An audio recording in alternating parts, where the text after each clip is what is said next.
Hey everybody, I'm Hugh Brownstone for Three Blind Men and an Elephant. This just may be the shortest gear review I've ever done. The BenQ SW271 blah blah blah blah specs blah blah blah blah word salad description monitor. Though I should mention, for those of you who already know the channel well or are visiting just for the first time, that over the next few weeks things may look a little bit or sound different as I explore a pile of gear, but hold that thought for future videos. Right now, this is being shot on a Panasonic G95 firmware version 0.2 and an interesting Creamsource light.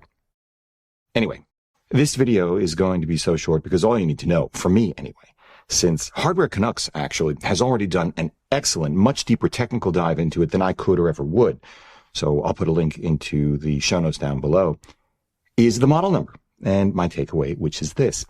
If you have a discerning eye and need a 4K monitor for photography or video editing, this should be at or near the top of your shortlist. The first time I turned it on, my overwhelming reaction was, so this is what my cameras are actually capable of capturing. And this was with my 2018 27-inch 5K Retina iMac standing next to it as my reference point, having set aside a perfectly adequate 42-inch Panasonic plasma display, which is back there as my second screen, in order to make room for the BenQ. All of which now has me committed to calibrating my iMac and MacBook Pro, but that's another video, yeah, right, for another time, so stay tuned. Though, about that, frankly, the reasons why I haven't bothered calibrating my screens in years are the simple facts that there is enormous variability across viewing devices for which one can never fully compensate. I mean, at this point, I don't even try.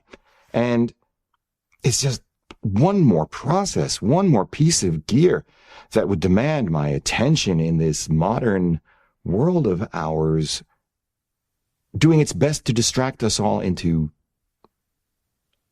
mindlessness. But what the pre-calibrated BenQ made clear to me is, one, I like the colors and smooth tonality for myself. I want that experience in my daily workflow.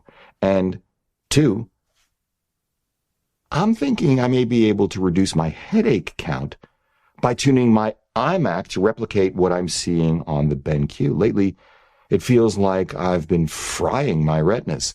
I have been doing a lot of video editing, and I don't see that changing anytime soon. Somehow, the BenQ is a bit gentler on my eyes. But be forewarned, it may well cost you more than the price of the monitor itself if you get one, because if you are a photographer, especially like me, once you start using it, you'll want to print more of your images. If you're eyeing something like a 2019 iMac Mini, especially now that eGPUs are available, the BenQ SW271 is, again, a natural for at or near the top of your shortlist. Beyond its image quality, the BenQ is well-built, well-designed, quiet, and after using it for more than a few months now, leaving it connected 24/7, it has been operationally flawless. Nits. Well, one, and it's not really, I wish it had at least one more USB-C port so I could use it as a hub. That would be really helpful because when I first connected it, I noticed a slight audio lag. It took me a while to figure out this only happened when I attached it via the USB-C HDMI adapter through one of my RAID systems rather than directly to the iMac. Once I connected directly to the iMac using the same cabling, the lag disappeared, so this is not a BenQ problem per se. But the absence of an extra port is a missed opportunity to be part of the solution. But that's it. I actually don't care about anything else that comes in the box, like the DVD, which includes the manual. I'm sure it's nice because I no longer have a DVD player. Or the hockey puck controller, which is fine. It's nice. It feels nice, whatever. I don't use it because I don't have to, because it just works. And that makes me happy. I mean, I am always happy when gear just plain works and doesn't instead become one more distraction, attention slicing what little intellectual capacity I have left.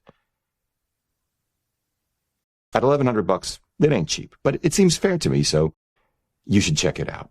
If you like what you've seen here today, please give a thumbs up, subscribe, join the conversation below. You guys continue to be just incredible, knowledgeable, inspiring, funny. I mean, you're a joy, truly. Follow us on Instagram and Twitter. Grab one or both of our new Hold That Thought t-shirts you wanted us to put up at our new 3BMEPthreadless.com store. Support our work by using our affiliate links down below in the show notes, dropping us coffee money via our PayPal link down below in the show notes, or even better than that, we invite you to become a patron of our work over at Patreon. Link down below. We've created our Patreon page because we are stoked to bring you not only gear reviews, but with our What Were You Thinking and Good World Gone Bad series, historical, educational, artistic morsels, and longer form conversations, not interviews, with world-class photographers, curators, gallery owners, keepers of the legacy, folks like Elliot Irwitt, Anya Sear, Mark Lubell, Etheline Staley, and friends like Brian Smith, Paul Giroux, Nino Rakicevic, and more. We'd really like you to join us to deliver this kind of content regularly. Your support on Patreon will really help us ramp it up. In which case, as always, we thank you for it. That's it.